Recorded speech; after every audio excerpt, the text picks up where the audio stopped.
Hello everyone. आज हम topic discuss करने वाले हैं यहाँ पे जो वेपर प्रेशर।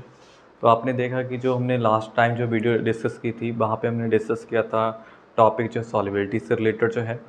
ओके, अब हम यहाँ पे ये जो वीडियो रहने वाली है this is vapour pressure and vapour pressure से रिलेटेड हम जो है कि यहाँ पे डिस्कस करेंगे कौन कौन से टॉपिक जो है कि यहाँ पे एक सिलेबस के बारे में डिस्कस करेंगे कि सीबीएसई ने इस बार जो कि सिलेबस जो है कौन कौन से जो टॉपिक डिलीट किए हुए हैं फर्स्ट चैप्टर के दौरान जो है। ओके, तो यहाँ पे दिस इज हियर आज हम डिस्कस करते हैं इस वीडियो के अंदर कि वेपर प्रेशर क्या होता है एंड इसको हम कंप्लीट डिस्कस करेंगे। एंड यहाँ पे आप जो बेटा की जब वीडियो देखते हो तो आप जो उसको कंप्लीट देखा करो, ठीक है। इससे ये होगा कि आपकी जो कंसेप्ट क्लियरिटी जो है कि प्रॉपरली होगी।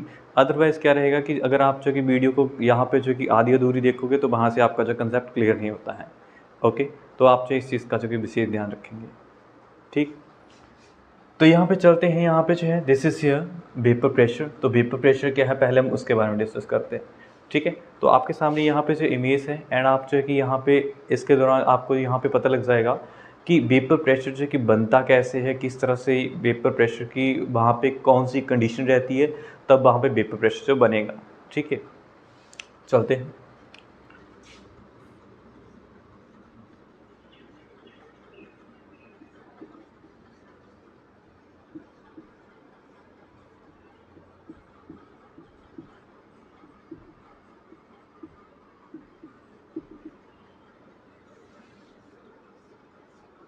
ओके, अब हमारे पास क्या है कि है क्या एक्चुअली वेपर प्रेशर जो है। तो पहले डेफिनेशन डिस्कस कर लेते हैं। This is the pressure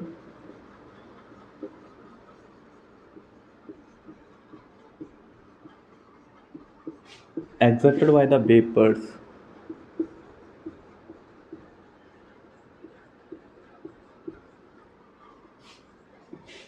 of a liquid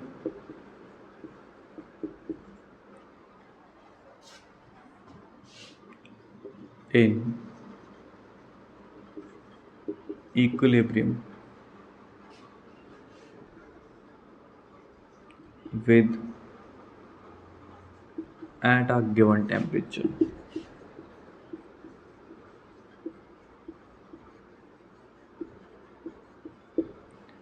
तो बेटा क्या है यहाँ पे जो है वेपर प्रेशर, तो बोल रहा है the pressure exerted by the vapours of a liquid. तो प्रेशर क्या करता है, एक्सर्ट करता है किसके ऊपर जो है, जो लिक्विड होगा उसके ऊपर जो एक्सर्ट करेगा प्रेशर जो है, जिसकी वजह से वहाँ पे हमारे पास जो एक कंडीशन आएगी दिस इज इक्विलिब्रियम।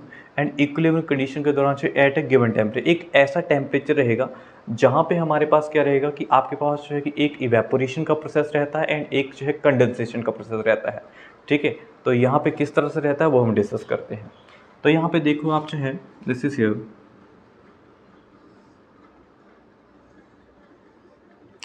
एक व्हीकल लिए हमने जो है यहाँ पे मैं वाटर है सॉरी वाटर आपका जो है कि 100 डिग्री सेल्सियस पे बॉयल करेगा एंड 100 डिग्री सेल्सियस पे बॉयल करने के बाद जो है कि आपके पास जो है वहाँ पे आपको वेपर्स दिखेंगे, बट क्या वहाँ पे प्रेशर क्रिएट होगा। अब ओपनली अगर मैं इस फ्लास्क को देखूँ तो यहाँ पे आपको जो कहीं पे भी जो है वो आपको जो है कि वेपर प्रेशर जो है कि देखने को नहीं मिलेगा। क्यों? क्योंकि this is here open vessel. अब जब ओपन कंटेनर होगा तो ओपन कंटेनर के अंदर जो आपके पास जो है कि वहाँ पे वेपर प्रेशर की फॉर्मेशन नहीं होगी, क्योंकि प्रेशर भी दही भी क्रिएट हो सकता है जब वेसल क्या होगी आपकी जो क्लोज होगी। इसका मतलब कि आपने एक चीज़ याद क्या रखनी है कि वेपर प्रेशर हमेशा ही आपके पास जो है क्लोज कंटेनर के अंदर जो है वेपर प्रेशर जो क्रिएट होता है, ठीक है। तो इसका मतलब हमारे पास क्या होगा कि ओपन वेसल के अंदर हमारे पास जैसे ओपन वेसल है,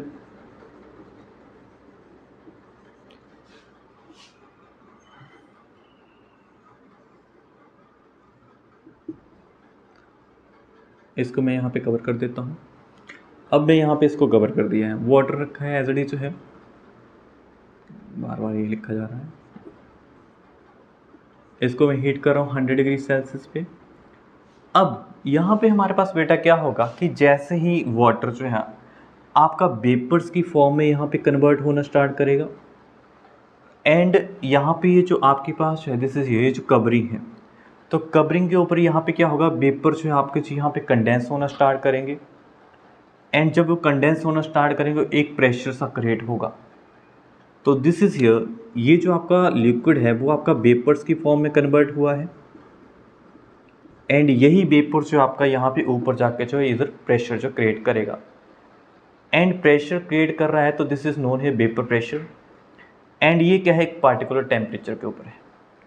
एंड जब हमारे पास जो है कि सेकंड कंडीशन क्या बन रही है कि ये कंटिन्यूसली प्रोसेस रहेगी। कैसे? अब जिस टाइम जो वेपर बन रहे हैं उसी टाइम क्या होगा, आपका कंडेंस फॉर्म है ये आपके पास अगेन लिक्विड की फॉर्म में अगेन जो कन्वर्ट हो जाएगा। तो this is known here vapour pressure. जब हमारे पास जो एक ही टाइम पे साइमल्टेनियसली क्या हो रहा है, वेपर्स भी बन रहे हैं, एंड वेपर्स बनने के बाद जो अगेन जो कंडेंस भी हो रहे हैं, तो वो कंडीशन हमारे पास क्या होगी, उस टाइम जो है कि हमारे पास जो वेपर प्रेशर जो की कंडीशन जो क्रिएट होती है। ठीक है, अब यहाँ पे एक जो है ग्राफ के थ्रू डिस्कस करते हैं। ओके, अब यहाँ पे देखो इनिशियली जो हमारे पास जैसे एक साइड हम जो टेम्परेचर लेते हैं, दूसरा जो वेपर प्रेशर आ जाएगा। तो यहाँ पे हमारे पास जो इनिशियली क्या होगा, टेम्परेचर राइज होगा, तो एक प्रोसेस होगी evaporation. This is evaporation.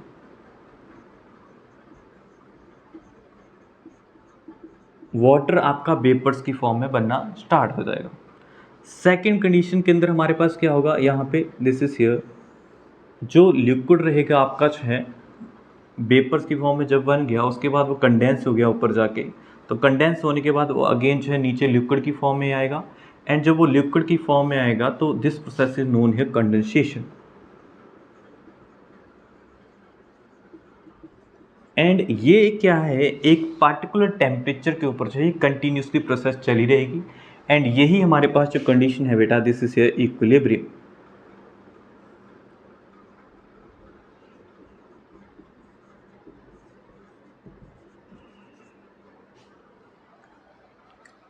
Okay, I hope ये आपको जो टॉपिक यहाँ तक जो समझ आया होगा, क्योंकि यहाँ पे हमारे पास जो है कि मेन कि वेपर प्रेशर हमने यहाँ पे डिस्कस करना था कि वेपर प्रेशर जो क्रिएट किस तरह से होता है, एंड क्रिएट होने के बाद हमारे पास जो किस तरह से इवेपोरेशन होगी, एंड इवेपोरेशन होने के टाइम जो वो वेपर्स की फॉर्म में कन्वर्ट होगा, एंड कन्वर्ट होने के बाद उसके बाद जो है एक ऐसी कंडीशन आएगी जहाँ पे प्रेशर एक्सर्ट करेगा वॉल के ऊपर, एंड वहाँ से एक्सर्ट करने के बाद वेपर आपका जो है अगेन कंडेंस होना स्टार्ट कर जाएगा, एंड ये जो फिनोमिना है आपका कंटिन्यूसली चला रहेगा, एंड एक ऐसी कंडीशन आएगी जिसे इक्विलिब्रियम एट पार्टिकुलर टेम्परेचर के ऊपर।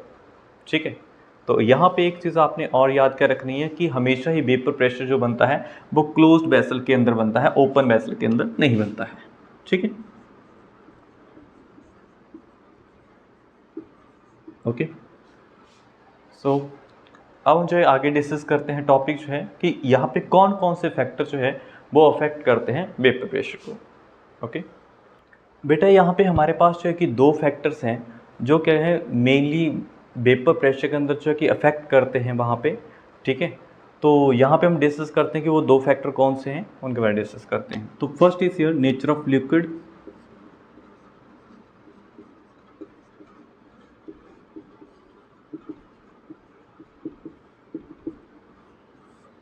कि लिक्विड का नेचर हमारे पास कैसा है। ठीक है, यहाँ पे एग्जांपल के साथ डिस्कस करते हैं। अगर हमारे पास क्या है, दिस इज हियर,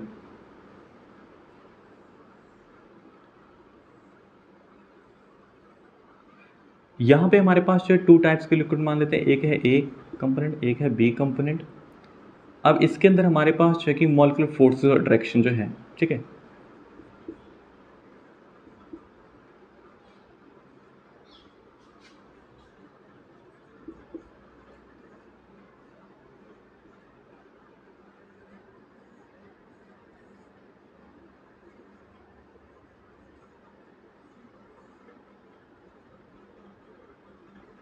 ओके। अब यहाँ पे देखो कि ये आपके पास जो है कि दो व्हीकल्स हैं, एंड दो व्हीकर के अंदर मैं यहाँ पे रिप्रेजेंट कर रहा हूँ small A and small B से मॉलिक्यूल की इंटरेक्शन जो है। अगर हमारे पास यहाँ पे जो मॉलिक्यूल की जो इंटरेक्शन है दोनों के बीच में, अगर हमारे पास जो कि यहाँ पे वेरिएशन है, डिफरेंस ज़्यादा है, ठीक है, इसका मतलब कि यहाँ पे जब वेरिएशन, जब डिफरेंस ज़्यादा होता है, इसका मतलब कि यहाँ पे जो मॉलिक्यूल एंड मॉलिक्यूल की जो इंटरेक्शन है वो क्या है, वीक है। इसका मतलब यहाँ पे मॉलिक्यूल की जो इंटरेक्शन है जैसे वीक मॉलिक्यूलर इंटरेक्शन।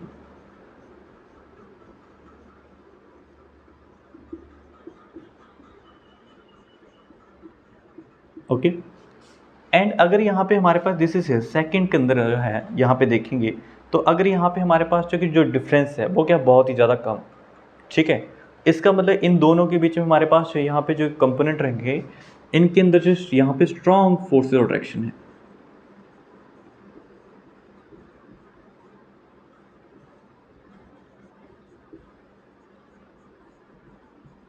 ओके, तो यहाँ पे हमारे पास क्या होता है कि वेपर प्रेशर कब इंक्रीज होगा एंड वेपर प्रेशर कब डिक्रीज होगा।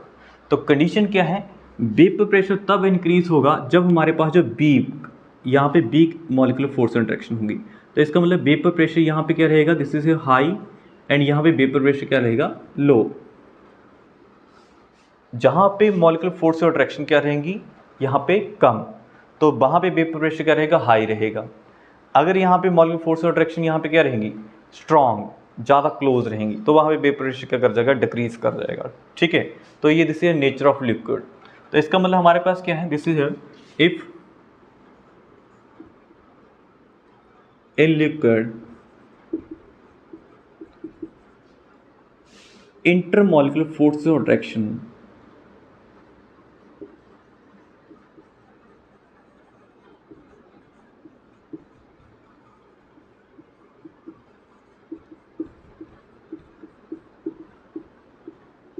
are weak, then the vapor pressure of solution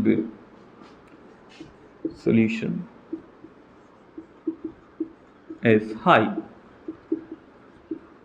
ठीक है। अगर हमारे पास क्या है कि इंटरमोलिकुलर फोर्स ऑफ अट्रैक्शन जो है वो यहाँ पे क्या है, वीक है, तो वहाँ पे वेपर प्रेशर जो सोल्यूशन का रहेगा बेटा हाई रहेगा। या second, temperature.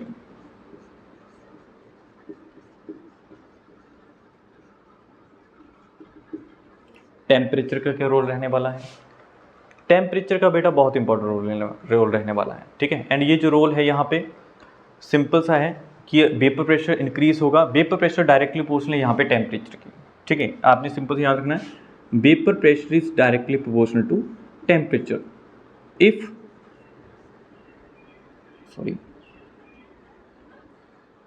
Vapour pressure increases, इसका मतलब कब, when temperature increases. Vapour pressure increase करेगा जब टेम्परेचर से इंक्रीज करेगा, वेपर प्रेशर डिक्रीज करेगा जब टेम्परेचर करेगा डिक्रीज करेगा, ठीक है। डायरेक्टली प्रोपोर्शनल टेम्परेचर की, वेपर प्रेशर इंक्रीज करेगा क्योंकि टेम्परेचर क्या कर रहा है, इंक्रीज कर रहा है। अगर यहाँ पे हमारे पास जो कि दिस इज हियर, ये जो आपके पास यहाँ पे एग्जांपल लिया है मैंने जो है, अगर यहाँ पे वेपर प्रेशर इंक्रीज कर, अगर मैं टेम्परेचर राइज करूँगा तो वेपर प्रेशर क्या करेगा, इंक्रीज करेगा। अगर टेम्परेचर डाउन कर देंगे तो वेपर प्रेशर क्या कर जाएगा, डिक्रीज कर जाएगा, ठीक है। तो यहाँ पे ये जो है, इसको टेम्परेचर को एक्सप्लेन करने के लिए एक साइंटिस्ट हैं, उन्होंने जो है कि अपने एक नाम के इक्वेशन दी है जिसे क्लॉसियस क्लैपेरॉन इक्वेशन, ये पेपर के अंदर आप पक्का आती है वहाँ पे, Clausius Clapeyron equation.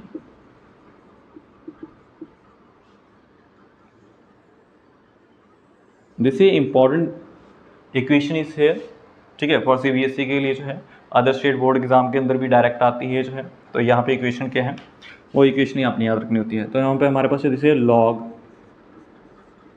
P2 upon P1 equal to delta H vaporisation upon 2.303 R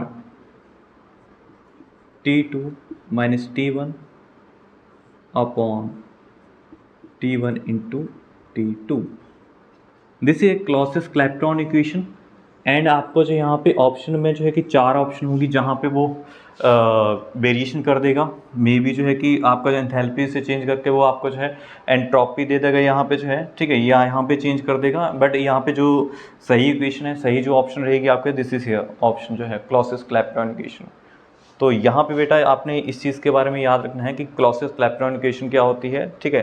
तो इसके अंदर यहाँ पे P जो है P2 एंड P1 जो है कि प्रेशर हो गया, डेल्टा एच है जिसे चेंज इन एंथैल्पी, VAP जो है वेपोराइजेशन है, R is gas constant, T is temperature, ठीक है। तो this is Clausius Clapeyron equation. तो तो यहाँ पे जो फैक्टर हमने डिस्कस करने थे वेपर प्रेशर से वो हमने डिस्कस कर लिए हैं। जैसे नेचर ऑफ लिक्विड है, सेकंड है टेम्परेचर जो है, ठीक है। तो अगर आपको पेपर के अंदर आता है कि right the factor affecting the vapour pressure, तो यहाँ पे आपके पास जो दो फैक्टर्स हैं, एक है नेचर ऑफ लिक्विड, दूसरा है टेम्परेचर। ओके, अब नेक्स्ट डिस्कस करते हैं यहाँ पे जो है कि जो हमारे सिलेबस के अंदर यहाँ पे सबसे मेन है this is Raoult law and Dalton law. वो क्या यहाँ पे जो कि वेपर प्रेशर के बारे में जो अपनी थ्योरी देते हैं उसके बारे में डिस्कस करते हैं। ओके ओके, अब यहाँ पे देखो कि हमारे पास क्या है, Raoult law of vapour pressure of liquid solution, ठीक है। अब इसके अंदर हमारे पास जो कि रॉल्ट लॉ जो क्या बोलते हैं वेपर प्रेशर से रिलेटेड जो है उसके बारे में डिस्कस करते हैं। ओके, तो यहाँ पे हमारे पास जो है रॉल्ट लॉ हो रहा है दिस इज हो रहा है कि हमारे पास दो कंपोनेंट हैं, ठीक है, लिक्विड के। तो आपको पता है कि हमने चैप्टर के स्टार्टिंग में डिस्कस किया था कि हम जो है कि पूरे यहाँ पे चैप्टर के अंदर जो है डिस्कस करते हैं दो कंपोनेंट से रिलेटेड, एक सॉल्यूट हो गया, एक सॉल्वेंट हो गया, ठीक है। तो यहाँ पे बोल रहा है कि अगर टू मिक्सिबल लिक्विड्स हैं तो एक कंपोनेंट मैंने ए ले लिया, दिस इज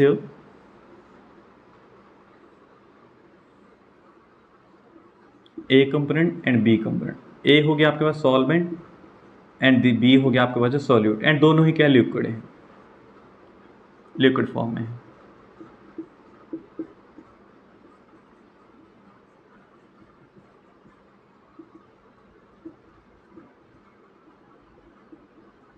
ओके, अब हमारे पास यहाँ पे क्या बोल रहा है, दिस इज हियर बोल रहा है कि वेपर प्रेशर वो आपका जो है कि जब मैं यहाँ पे सॉल्वेंट और सोल्यूट को दोनों को मिक्स करूँगा, ठीक है,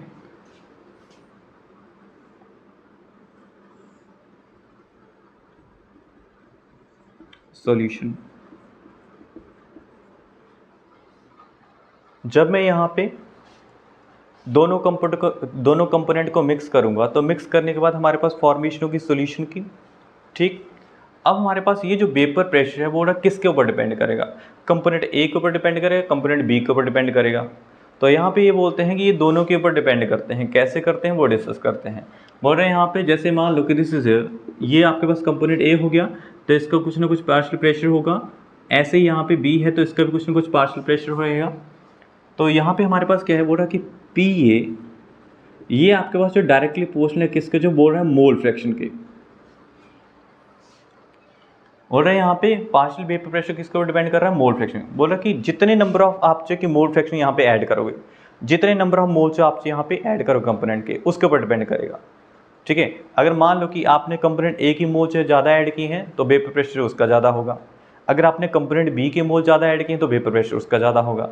इसका मतलब कि वो डिपेंड किसके ऊपर कर रहा है, यहाँ पे मोल फ्रैक्शन के। बोल रहा है कि P A is directly proportional किसके है, मोल फ्रैक्शन के। ऐसे ही हमारे पास जो सेकंड इज कंपोनेंट बी, वो भी आपके पास है जिसे मोल फ्रैक्शन के डिपेंड करेगा, ठीक है। अब यहाँ पे उसने जो है कि यहाँ पे कोई ना कोई, आपको पता है कि डायरेक्टली प्रोपोर्शनल हटाने के लिए मुझे कोई कांस्टेंट वैल्यू लेनी होगी, तो कांस्टेंट वैल्यू क्या रहेगी, तो यहाँ पे ये बोलते हैं this is P A equal to P not A X A and P B के लिए P not B x B. अब ये पी नॉट ए क्या है, पी नॉट बी क्या है। अब बोल रहे हैं यहाँ पे कि ये पी नॉट ए कोई अलग नहीं, वहाँ पे ये है वही वेपर प्रेशर ही है सॉल्यूशन का, तो कंपोनेंट का ही वेपर प्रेशर है यहाँ पे। ये कंपोनेंट ए का वेपर प्रेशर है, कंपोनेंट बी का, बट बोल रहे हैं यहाँ पे सिर्फ यहाँ पे डिफरेंस करने के लिए, इसके लिए डिफरेंस करने के लिए यहाँ पे यूज़ कर रहा है P not A and P not B. And ये जो वैल्यू रहने वाली है क्या है, कांस्टेंट वैल्यू रहने वाली है, क्योंकि हर एक सॉल्वेंट का जो बेटा यहाँ पे वेपर प्रेशर रहता है वो क्या रहता है, एक स्पेसिफिक टेम्परेचर के ऊपर ही आपके जो है वेपर प्रेशर मिलेगा। इसका मतलब हमारे पास जो यहाँ पे ये जो वेपर प्रेशर मिलेगा वो एक स्पेसिफिक टेम्परेचर के ऊपर मिलेगा, तो इसलिए हर एक सॉल्वेंट का क्या रहेगा, अपना अपना जो है एक पार्टिकुलर टेम्परेचर पे अपना जो है वेपर प्रेशर रहता है। इसका मतलब ये जो है कि अपना सॉल्वेंट के अकॉर्डिंग जो वैल्यू चेंज होती रहेगी, बट वो क्या रहेगी उस सॉल्वेंट के लिए कांस्टेंट रहेगी।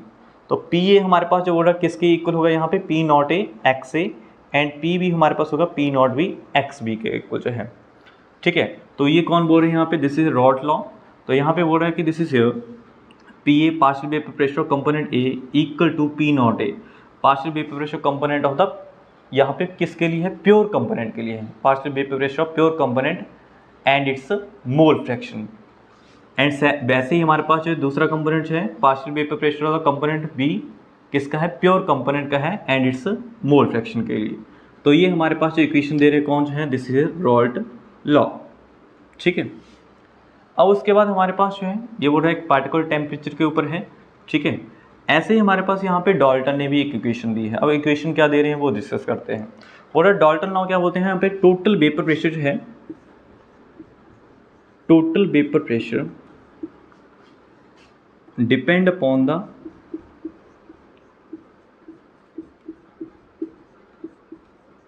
Vapour pressure of partial vapour pressure of component ए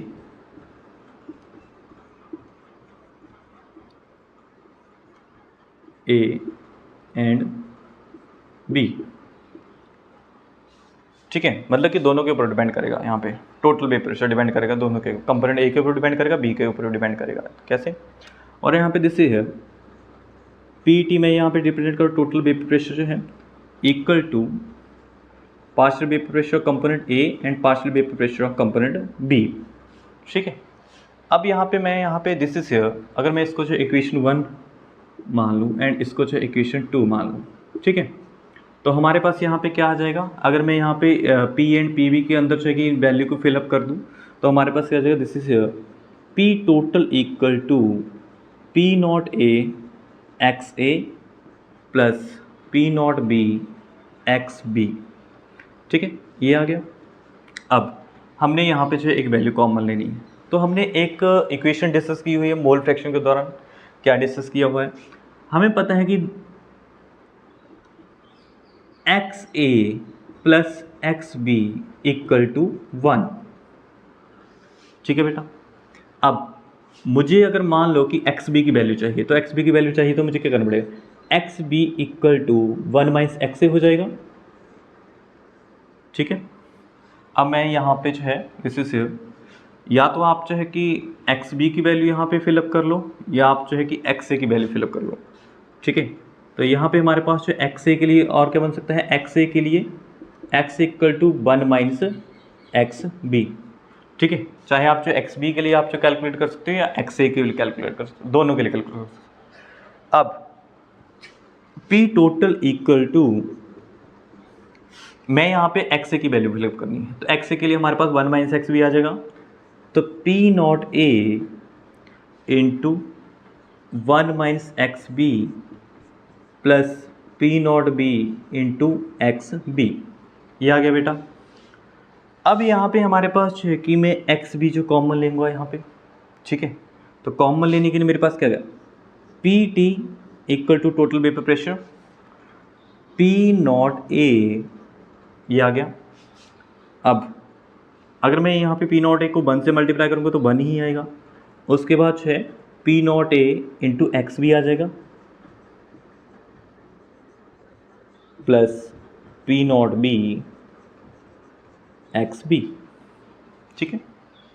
अब मुझे यहाँ पे जो इसको अरेंज करना है, तो यहाँ पे मुझे अरेंज करने के लिए क्या करना पड़ेगा, यहाँ पे जो है पी टोटल, मैं यहाँ पे कर देता हूँ,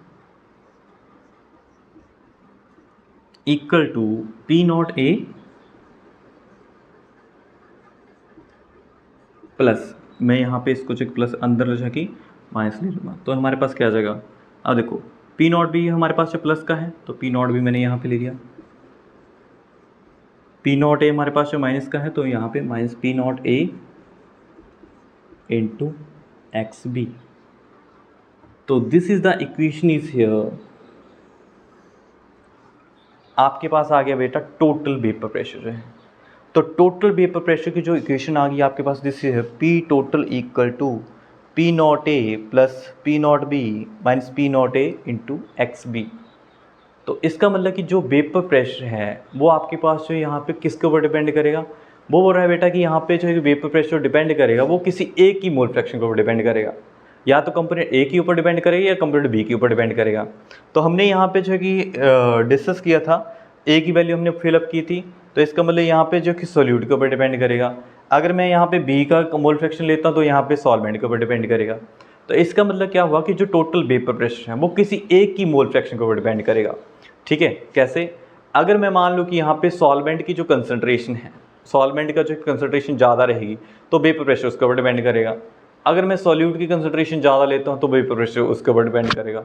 इसका मतलब कि वहाँ पे वेपर प्रेशर किसी एक की मोल फ्रैक्शन के ऊपर जो है डिपेंड करता है। ठीक है, तो this is A vapour pressure. ये हमारे पास जो आज का टॉपिक रहता है वेपर प्रेशर से रिलेटेड जो है। तो हम जो है यहाँ पे नेक्स्ट वीडियो के अंदर डिस्कस करेंगे एक न्यूमेरिकल जो है, जिसके थ्रू आपको जो क्लियर हो जाएगा किस तरह से हम जो क्वेश्चन को यहाँ पे सॉल्व करते हैं, वेपर प्रेशर से रिलेटेड किस तरह से क्वेश्चन आते हैं। ठीक है, ओके।